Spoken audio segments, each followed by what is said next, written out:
Hello, my friend. My name is Petrovick, and welcome to my home office.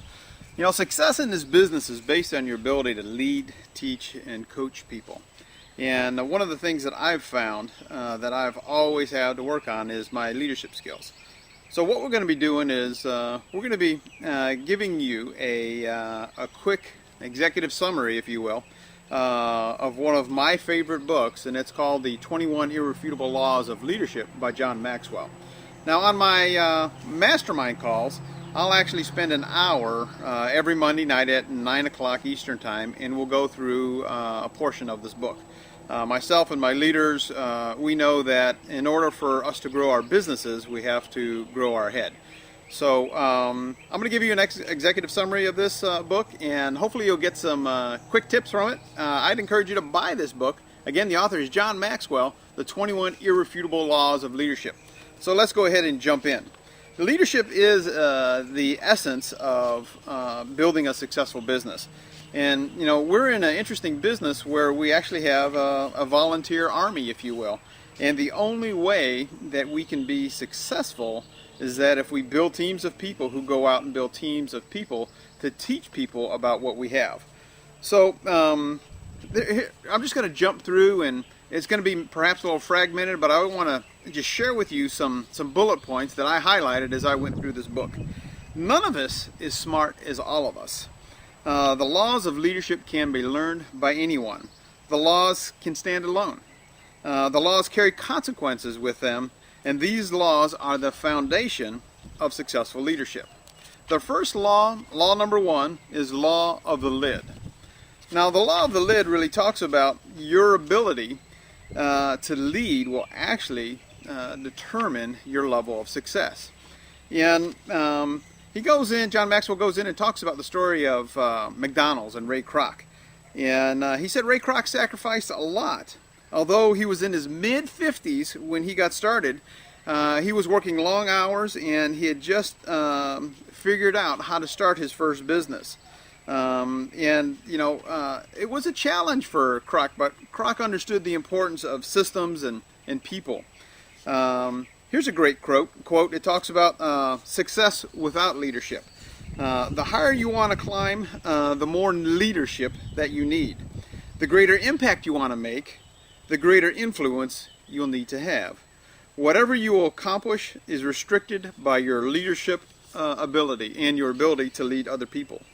I thought that was a pretty good indication. And as we think about leadership as it relates to our business, think about your ability to lead people, the size of your team, and why people may or may not be attracted for you. Because here's what we know in terms of the law of the lid, is that people like to follow successful people. And you can only track people up to your leadership level, or your lid, as John Maxwell says. He goes on and talks about Don Stevenson. And Don was actually the chairman of Global Hospitality Resources. And his company would go in and work with hotels and the management of them that weren't doing very well. And here's his approach. He says, first, we would train all the staff to improve their level of customer service skills. And the second thing we would do is we'd fire the leader. That's the law of the lid.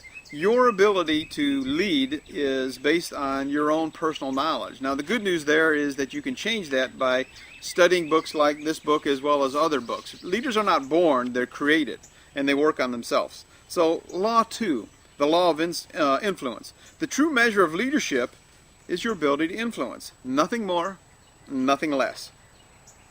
If you don't have influence, you will never be able to lead others. Leadership is about influencing people to follow, while management focuses on maintaining the systems and the processes. Now, having the proper systems in our business is vitally important. Social media is, one of those processes that is an absolute gold rush right now. While that is true and that's exciting, the thing that you really need to understand is for you to succeed on a massive level, that's going to be a reflection of your personal leadership skills. Being in power is like being a lady. If you have to tell somebody you are, you aren't.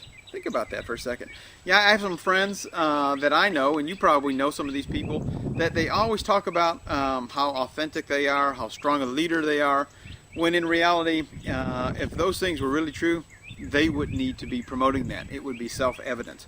So let's talk about some characteristics or some items of leadership.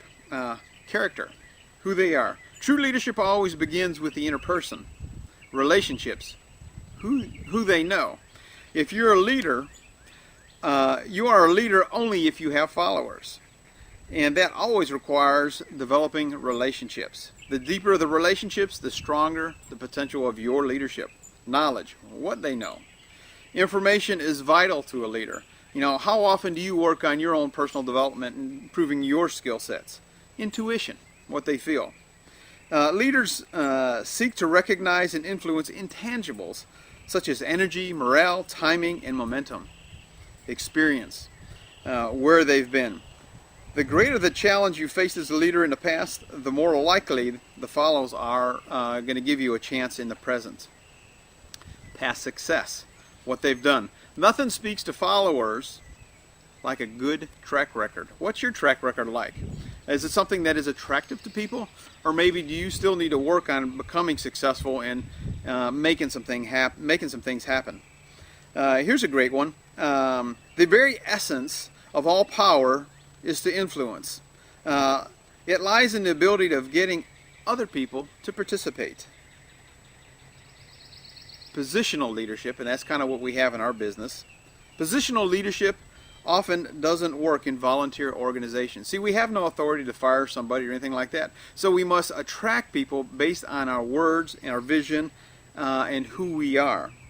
The thing that works in leadership in its purest sense is influence. The very essence of all power to influence lies in your ability to get the other person to participate in whatever you have to offer them. Here's a proverb that I think is really a great one. He who leads and has no followers is only taking a walk. No matter what anybody else is telling you, remember that leadership is simply influence. Nothing more, nothing less. That was the law of influence. One more thing, it's important. Take a few of these principles that we talked about here today and apply them to your life. And if you haven't ordered this book and you haven't gone through this book, go to Amazon.com or your bookstore and get it right away. It will have a significant impact on your life. Apply these principles. Don't just study these principles, but learn them and apply them to your life. I hope this has been helpful to you. My name is Terry Petrovick, and make it a better than terrific day. Take care. Bye-bye now.